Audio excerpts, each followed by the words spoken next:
Здравейте и добре дошли в живота на една супер объркана 21 годишна. Обещах си, че като се преместим и като имам по-естетичен фон и апартамент, ще снимам повече.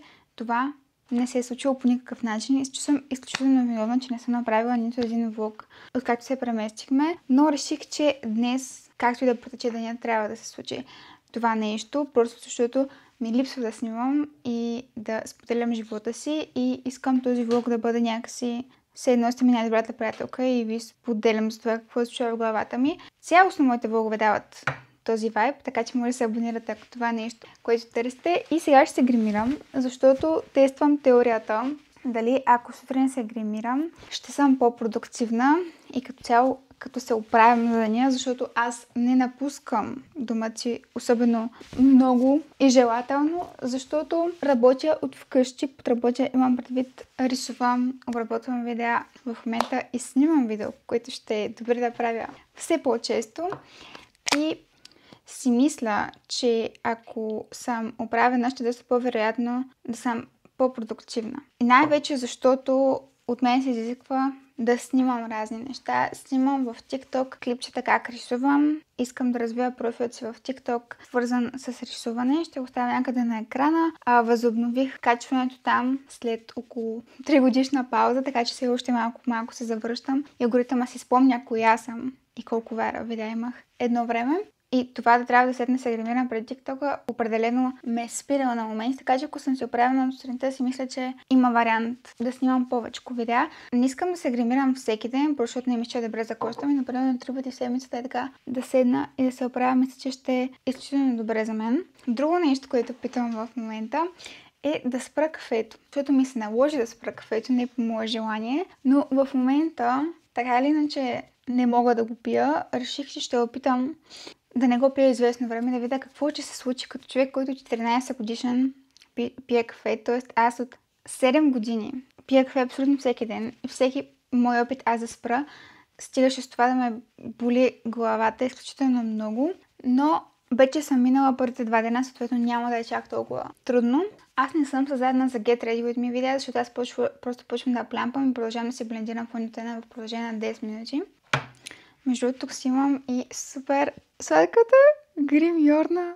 Не знам дали се вижда на камерата колко всъщност е сладка обстановката в момента. Какво реално се случва? Обожавам кафето и най-продуктивните ми часове през денонощието са сутрин с първото кафе. Аз пия кафето в продължение на 2-3 часа.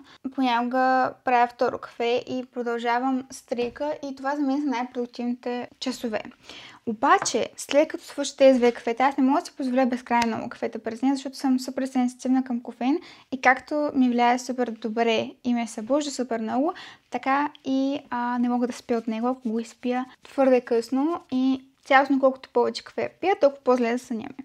Съответно трябва да спра някъде 2, максимум 3 кафета и след това мозъкът ми, след като вече е свикнал винаги да има нещо, с което от което да си отпива, после някакси му е много по-трудно да се концентрира и започва да мисли за други напитки, за храна. И това нещо не ме кефи. Искам да преживея какво е да си от тези хора, които се събуждат и просто правят това, което трябва да свършат, а не си правят първо кафето, защото реално така се събуждаш с естествената си енергия. То по принцип не е добре да пиеш кафе, ако пиеш въобще кафе веднага, т.е. след като се събудиш. Теорията ми е, че ако сутрин успея да задържа продуктивното си време без да пия кафе и без да пия нищо освен вода, т.е. при останалата част деня може да бъде потенциално също толкова продуктивна, защото нямам външни стимуланти, от които да завися, а предполагам ще спя много по-дълбоко. Но защо всъщност ми се наложи да спра кафето? Не знам какво ми се случи. Разболях ли се, хранително натравяне ли беше? Предполагам, че някакъв вирус, но просто имах изключително много повръщане и гадене в продължение на един ден. В този конкретен ден се легнах в 4 часа след обяд и се събудих в 8 часа сутринта. И когато си обезводнен, цялостно не е добре да пиеш кафе, защото те обезводнява още повече. Съответно реших да не си рискувам стомаха още повече и бях принудена да не пия кафе. Но относно хранителното натравяне или вирус, каквото там е било, аз съм абсолютно убедена и наясно, че това нещо аз сама съм си го предизвикала. Някой ще каже, как така ти сама си го предизвикала? Ти не си виновен, че това нещо се е случило. Абсолютно виновен си за всичко, което ти се е случва. И причината е, защото последните няколко седмици се чувствам много виновна за това, че съм качила някой друг килограм, за това, че ям повече количество храна, отколкото си мисля, че трябва да ям. И аз вече няколко седмици продължавах да винявам себе си, да се държа зле с себе си и тялото ми го върна. Дали това непосредствено ми е понижило имунната система и с това съм се разболяла, дали просто съм го предизвикала заради тези мои мисли, не знам. Но след като това дена буквално не можех и да искам да ям, дори не можех да пия вода, защото след като повърнеш, не можеш да пиеш твърде много вода наведнъж, тъй като искаш да повърнеш после отново. И трябва да пиеш изключително малко вода и ти се гади, ако изпиеш твърде много вода. Тоест, дори не можеш да пиеш вода, камо ли да ядеш нещо различно от солети, поне първия ден. И просто в момента страшно много оценявам тялото си и факта, че мога да ям нормални неща. И определено ще ми послужи за урок следващия път, когато реша да не говоря добри неща за себе си пред себе си. Последно време се чувствам малко объркана какво искам да правя с живота си, ама наистина притеснителна степен на обърканост, защото аз по принцип винаги това ми е някаква мисъл в главата и дързания в главата, но последните дни и седмици се засилва все повече и се чувствам все по-объркана, защото имам свободата да направя каквото си пожелая и аз просто си така не знам какво да правя. И какво реших, че най-разумното нещо да направя? Да направя TikTok по темата. И всъщност се оказа, че доста други жени, между другото, и само единствено жени, споделиха, че се чувстват по същия начин. Реалистично винаги съм искала да създавам контент, свързан с рисуване и сега тепърва започвам да го правя по-сериозно, но проблемът е, че има дни, в които дори аз самата не знам какво ми се рисува, какъв е моят стил, каква посока искам да се насоча. Първо, чисто артистично и второ, за съдържанието, което качвам. Дали искам да правя уроци, в смисъл туториали, тип как се рисува лице, как се рисува човешко тяло. Между другото направих си, т.е. възобнових арт канала си, в който преди качвах в YouTube и качих видеотайм. Възнамерявам да качвам там видеа, които са си стрикно за рисуване и да оставя вълчета тук. Няма да спирам да качвам тук. И дали пък да са някакви предизвикателства. Ако имате идеи, много ще се радвам. И също така много искам да направя видео, в което прерисувам рисунки на мои последователи, т.е. ги рисувам в моя стил или ги поправям, така че може да ми пишете в Instagram и да ми пратите ваша рисунка. Време е да ви покажа и новия апартамент. Аз не мога да повярвам, че открихме този апартамент, защото е мега естетичен и готин и съвсем различно от предния ни апартамент в София. Ако не знаете, живяхме в София после известно време в Пазарджик и сега отново се преместихме тук. И последният ни апартамент, ако сте виждали от влоговете, беше супер сив. В смисъл като цяло модерно обзаведните апартаменти ги правят някакси. Не знам как да го обясня. Пластмасови е думата, която първично ми идва. И са ми такива супер мрачни и този апартамент няма нищо общо с това. Сега ще ви покажа. Така, просто погледнете го. В смисъл изглежда феноменално. Имаме гардероб с огледало. Но огледалото определено е готин бонус. Иначе екипчето, което нося в момента, е част от модна колекция, която подготвяме с моята най-добра приятелка Ани. Просто го вижте, тук има драконче. Всъщност Ани е човек, който ме вдъхнови да рисувам върху дрехи, тъй като на нея целият бизнес се върти около това да рисува аниме дрехи и от това се издържа и даже живее сама, което е супер вдъхновяващо. Тя е на 22 между другото. Тъй като на мен супер много ми харесва да рисувам върху дрехи, решихме да направим нещо заедно и решихме да създадем две екипчета, които да символизират нашето приятелство и това колко всъщност сме различни, защото аз определено се обличам една идея по-розово, а тя доста често носи черно, но естествено и аз бих носила черното екипче, защото е феноменално. Двете имат драконче на крака и отзад има цветя, японски цветя и също символични надписи. Получиха се наистина феноменално. И се надявам до качването на това видео колекцията да е излезнала, така че същото проверете инстаграмите ни, за да си вземете такова. Тук има някакво мече, което предполагам е било подарък, но не ми пречи, изглежда супер сладко. Имам разни неща.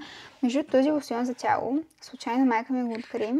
И аз също си взех. Мирише уникално и стои самия аромат, което за първ път виждам от лосьон.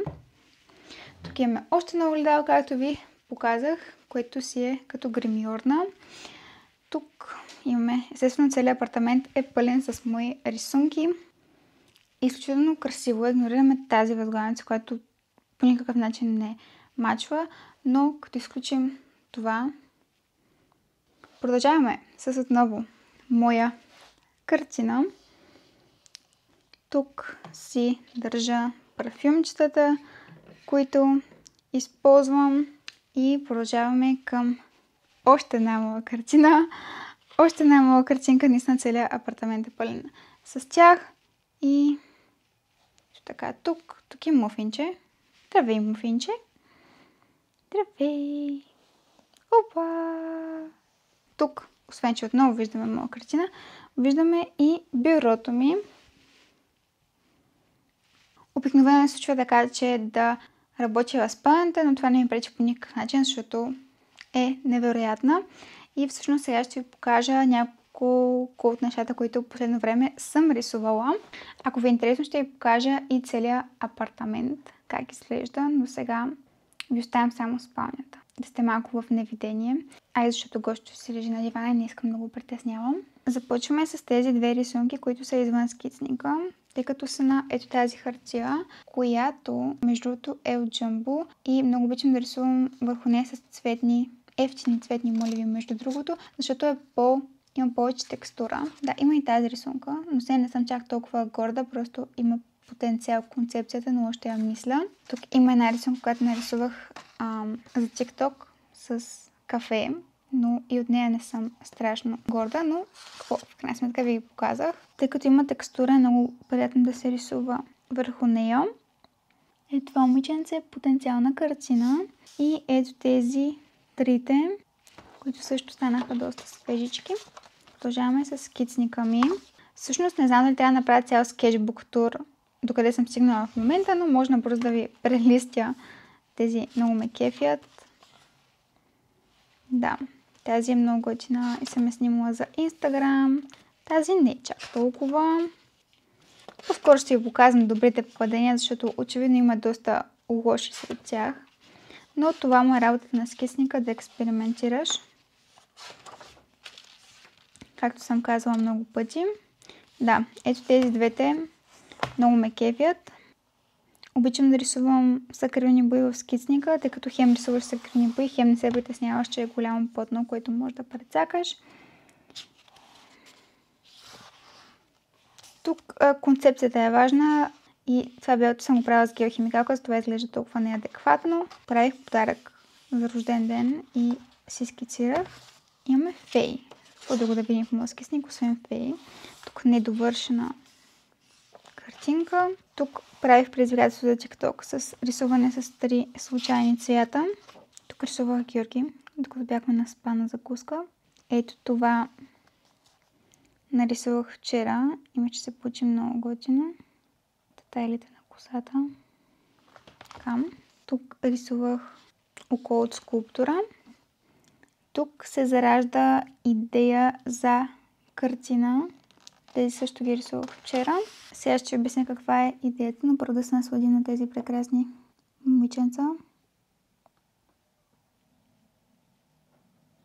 Идеята е, че искам да нарисувам 4 фази на менструалния цикъл като различни жени, които са в една картина. Все още не съм измислила точно по какъв начин, но причината е, че ето тази картина, ако си я спомняте, на Плеядите ми е една от любимите и просто супер много ми харесва стила, който развих в нея и супер много ми харесват жените и много искам да рисувам такива жени. И ще е в сходен стил, че са подобно нарисувани, евентуално. Но просто изпитах такова голямо удоволствие, правейки тази картина. Даже аз самата все още съм учена от себе си, че това е първата ми картина с акрилни бои. И даже вчера се зачудих, човек, аз мога ли да ги нарисувам отново в този стил, защото не знам каква креативна вълна се беше излела тогава в съзнанието ми върху платното, как течеше тази креативност и не бях сигурна дали аз мога да репликирам това, което съм създала тогава, и затова нарисувах това, което ви показах по-рано тук, за да видя дали все още мога да рисувам в този стил и да мога да рисувам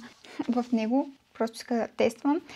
И спомням, просто докато я правех, не изпитвах никакъв глад, не слушах нищо докато я правех, просто се наслаждавах на процеса и въпреки, че съм правила картини и след това, 2 картини след това, някакси все не стигам до това да направя такъв проект малко по-голям като нея. Даже си мисля да взема и малко по-голямо платно. Просто иска да направя това видео, защото не съм качвала доста дълго време. Някакси да започна качването си, да споделя мислите си и да използвам този канал като видеодневник. И отново казвам, да се чувствате като най-добрата ми приятелка. Да не се чувствате сами, ако и вие се чувствате объркани с това, какво искате да правите с живота си. Определено този проект, който правим с Ани, ми върна искрата в тялото, но цялостно все още измислям какво искам да правя с живота си, което смятам, че е напълно нормално и се надявам някой да се почувства по-добре от тези мои изказвания, да се почувствали уютно, че съм ви поканила у нас. Харесайте това видео, коментирайте го, погледнете коллекцията ни с Ани и ще се видим в следващото видео.